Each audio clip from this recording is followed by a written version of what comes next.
Hello everyone and welcome to the new lecture which is about DSM Generation pipeline. In this lecture we are going to talk about the steps that we follow in order to produce DSM from the stereo imagery.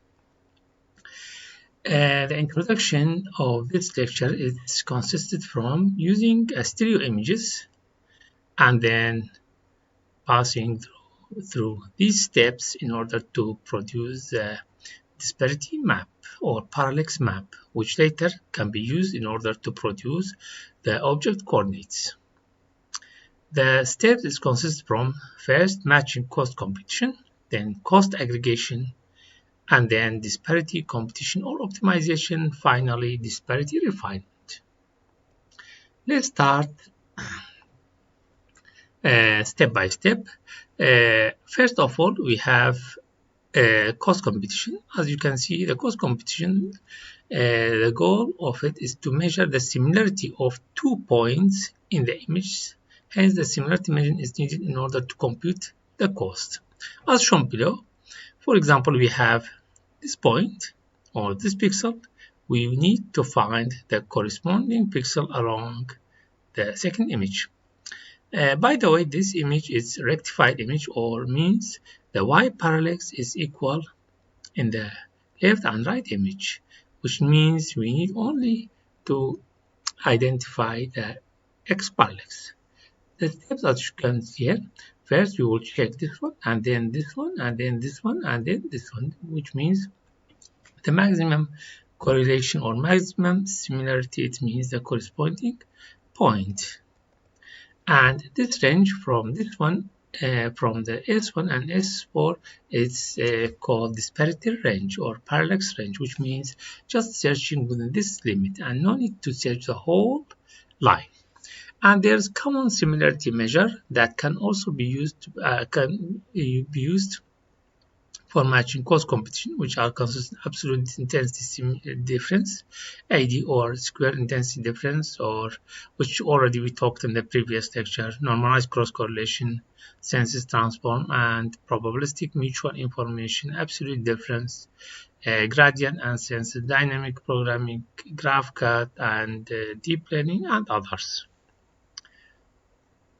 The next step is cost aggregation.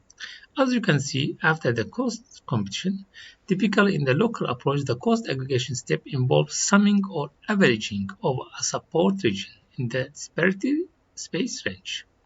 It's commonly a weighted sum of all the matching costs within a given neighborhood. This is, as you can see here, this is the cost aggregation. Then disparity competition or optimization. The disparity associated with the lowest cost volume. We mean with the disparity range, we will find the lowest cost value is chosen at each pixel. The equation, as you can see here, where CPD is the cost volume after aggregating. DR is the range of the allowed disparity value.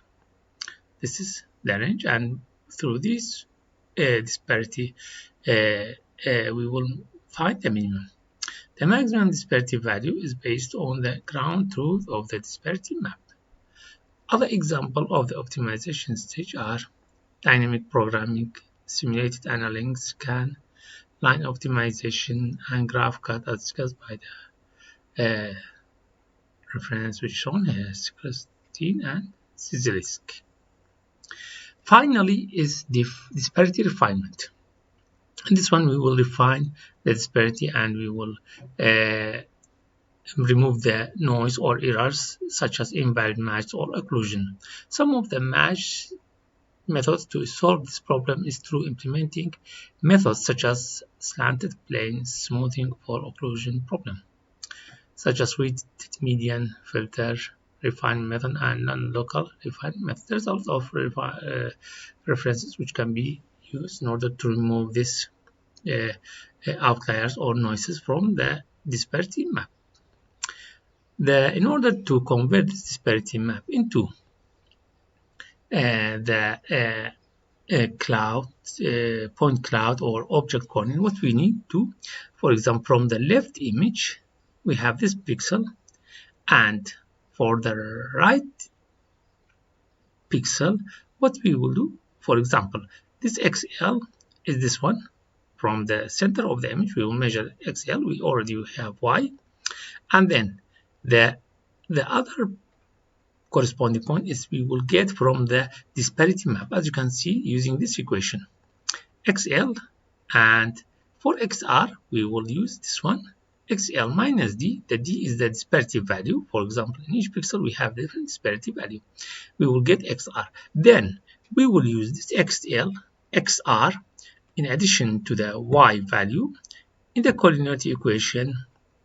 Of course, we need also attitude, and which means exterior orientation and interior orientation of the image in order to find the object coordinate. There's a lot of reference talking about how using this, uh, for example, images in order to find object coordinate. Feel free to contact me if you have any question.